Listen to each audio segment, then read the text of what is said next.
Hello friend, Morningstar here.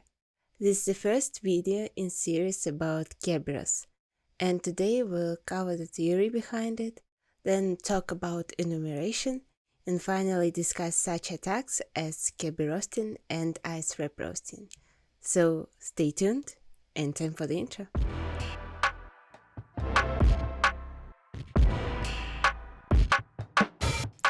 To understand what we'll come across during our attacks, let us first look into the basics of Kerberos. It is the default authentication service for Windows domains. Before getting into the process, we need to define main components. Kerberos is all about tickets. In fact, when we talk about ticket in Kerberos, we usually mean TGT, or Ticket Granting Ticket. It is a ticket used to request access to services. We also have agents that work together to provide authentication in Kerberos. First is Key Distribution Center, which issues TGTs and service tickets. It includes Authentication Service and Ticket Granting Service.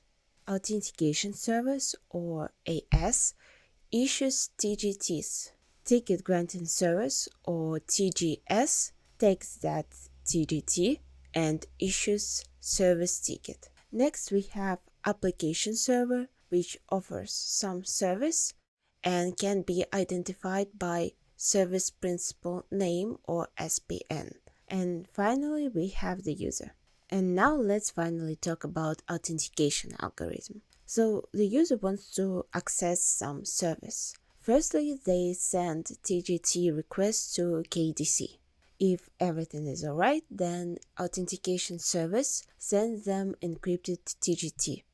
User then requests access to some service and sends to KDC ticket granting ticket and service principal name. Ticket Granting Service sends to the user service ticket, and with this ticket, user can access requested service. That concludes basics of the Kerberos, and now let's move to the practice. Before we get started, I should mention that I will be using Try-Hack-Me-Room about Kerberos. So if you have a subscription, you can try out all steps mentioned in this video. So as I mentioned before, Kerberos is authentication service, and we can abuse it to enumerate users in Active Directory. When Kerberos receives TGT request with no authentication for invalid username, then it will respond with error principal unknown. And if the username is correct, it will respond with pre-authentication required. Usually during the consents part, we'll collect a list of potential users containing last and first names, and using this information we can put together a list of possible usernames. You can do it manually or try different scripts on GitHub, for example namemesh.py, but for this example I will use ready list from Try-Hack-Me-Room. Now there are a few tools we can use for enumeration. First is Kerbrute.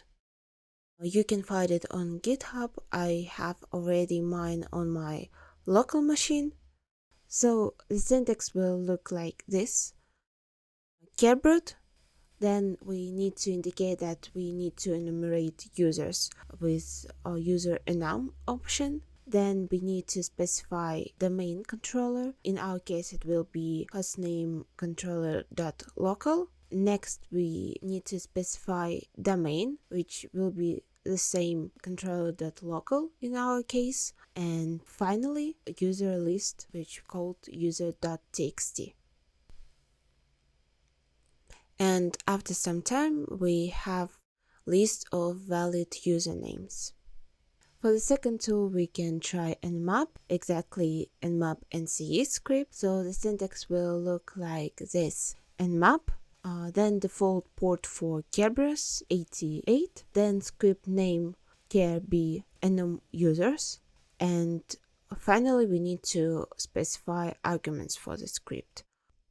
So firstly, domain name Kerb5 enum users.realm. So the value for that will be our domain name. And finally, user DB. And value for that will be our user list. And finally, our host name for domain controller. You can use IP address or host name. And again, after scan and execution of the script, we have a list of valid usernames. Finally, we have Metasploit model called Kerberos enum users. We will use auxiliary gather Kerberos enum users. We need to make some changes to options. First, we need to set domain name, then our host and user file. The rest can stay default. So firstly, set domain controller.local. Set our hosts. You can again use hostname or IP address. And finally, we need to set user file. Just pass to user list. And now we can run it and just wait for results. So after execution, we have a list of valid usernames, and also we have additional information. If we will look at output, we can see some hashes. So this method even touch upon some topic that we'll discuss further in this video, such as Kerberoasting, so we just can skip it for now. Using these three methods, we identified lists of valid usernames, and now we can move to the attacks. Let's talk about Kerberos. Kerberos is a post-exploitation attack, meaning that we need some level of access. It can be shell or credentials.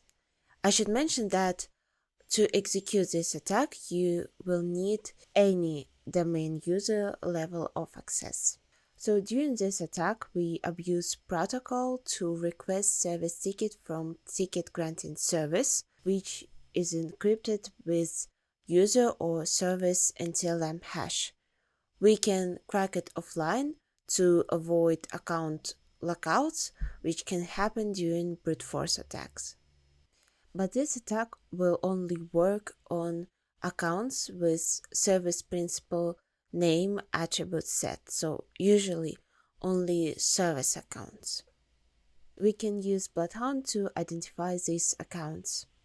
To collect data, I will use Bloodhound collector called Sharphound, but firstly we need to transfer it to our target system. You can try different methods depending on your situation, but for this example I will just copy over Sage.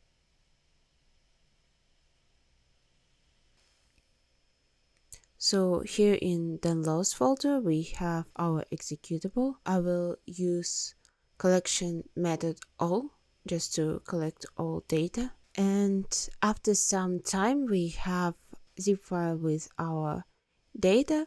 We just need to transfer it back to our machine. Now we can view collected data in Bloodhound. Just standard steps to run Bloodhound. Firstly, start Neo4j console, and next run Bloodhound.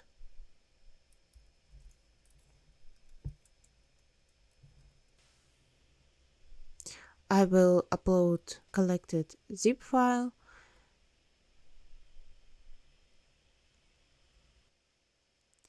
and after processing we can make our queries. In case of Kerberos, there are ready queries in Analysis tab. So just move to Kerberos section and use list all Kerberoastable accounts. So here we have HTTP service, SQL service, and Kerberos, which will be always mentioned as Kerberoastable. And also we have an option to find Kerberoastable accounts with high value groups. So here we have SQL service accounts, which is a member of really great groups such as domain admins, enterprise admins, and just administrators. And now let's move to execution. We have two options for executing this attack. First is the local method with Rubeus. Here we can see it in our download folders. We can use command Rubeus, Kerberoast, and no wrap option. This command will list all Kerberoastable accounts and their tickets. I will use no wrap flag, which causes tickets to output with no wrap per line. Here we can see tickets for SQL service and HTTP service.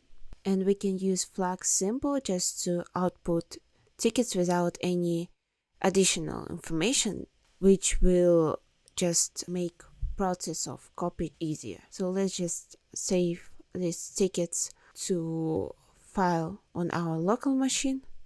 We can use information from Bloodhound to request ticket for only one user. It can be helpful if we want to be more stealthy or if we know there is a honeypot in one of Kerberoastable accounts. So in our case, SQL service is high value target, so we can request ticket for this account. So syntax will be pretty much the same. We will only add user flag with value of username. In our case, it will be SQL service. And again, we have ticket for SQL service and just save it to separate file on our local machine.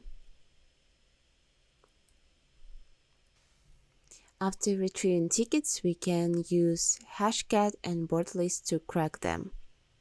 I will specify hash type for Kerberos, attack mode for straight, and firstly file with hashes when we have all Kerberoastable accounts and just word list. And after some time we have cracked passwords for firstly HTTP service and also for SQL service.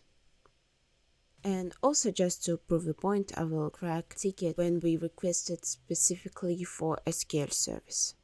As you can see, password is the same. Second way to execute attack is remotely, and it requires Impacket. So we will use script from Impacket called get user SPNs, and syntax will look like this. So a script get user SPNs. Then we need to indicate full credentials like domain name, controller.local, and username, administrator, then password. Next, we need to identify IP address of domain controller using DC IP option. Next, we will use option request to request tickets for all Kerberoastable accounts. And we can use output file option to save output directly to our local file. As you can see, we have Kerberoastable accounts as SQL service and HTTP service, and also we can check that we collected some tickets. And also we can use request user flag to request ticket only for specific user, same as with Rubeus. So let's just request for SQL service again. Get user SPN, then again full credentials.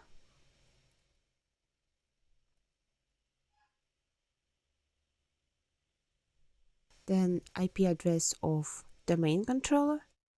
Then request user flag with value of SQL service username, and output file with file name. And now we can crack it using Hashcat with same command we used before with Rubeus. Let's firstly use text file with all Kerberoastable accounts. Again, we have same users with same passwords as Rubeus. And again, just to prove a point, only for specifically requested SQL service ticket. again SQL service, and password. So that's all for Kerberoasting attack, and let's move to the next one. Next, we have similar attack to Kerberoasting called Roasting. This attack only affects user with do not require pre-authentication property set.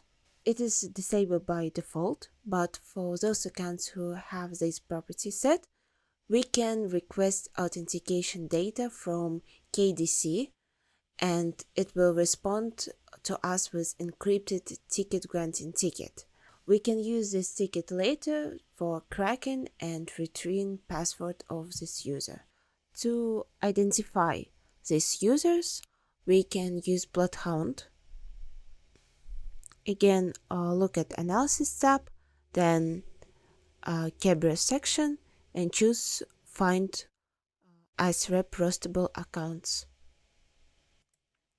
Here we have admin2 and users3. To execute this attack, we will use same set of tools. Firstly, for local execution, we will use Rubeus. Again, we can retrieve tickets for all Roastable accounts.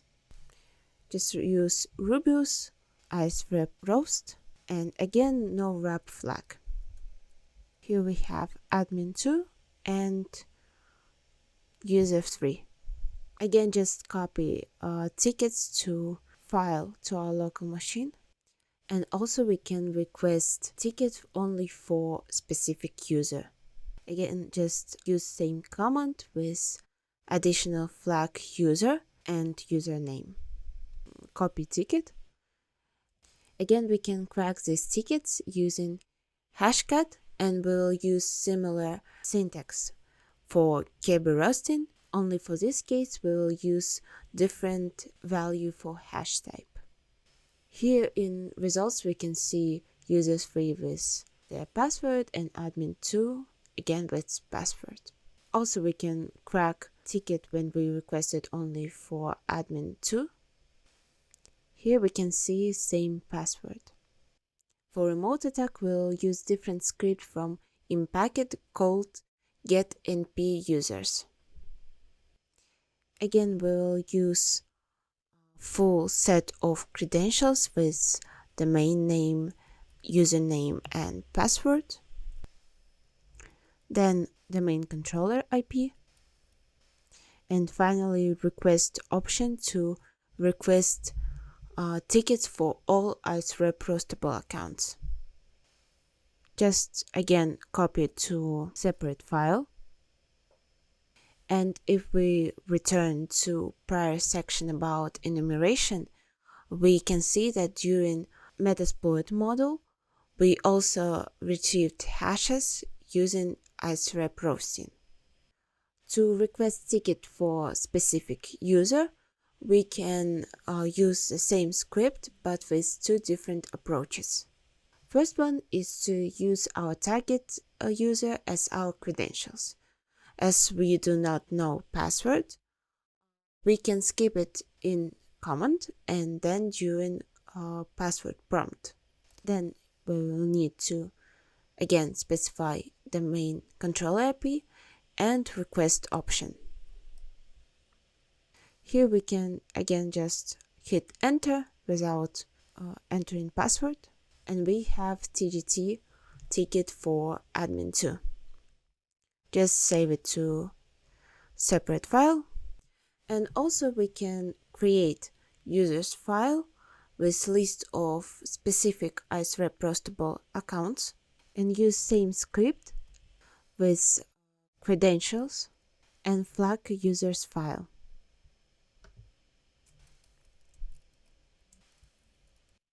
Here we can see that we retrieved TGT for admin2. Again, just save it.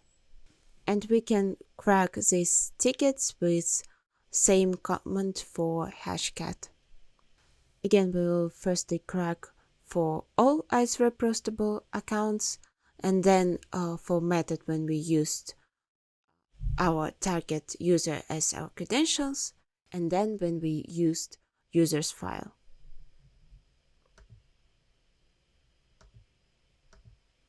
At this point, we have one or more sets of credentials then we can use to move forward. This concludes our look at the Kerberos for today. We discussed the theory behind it, then talked about user enumeration, and finally executed such attacks as Kerberoasting and Rubeus. So thanks for watching, and until the next time.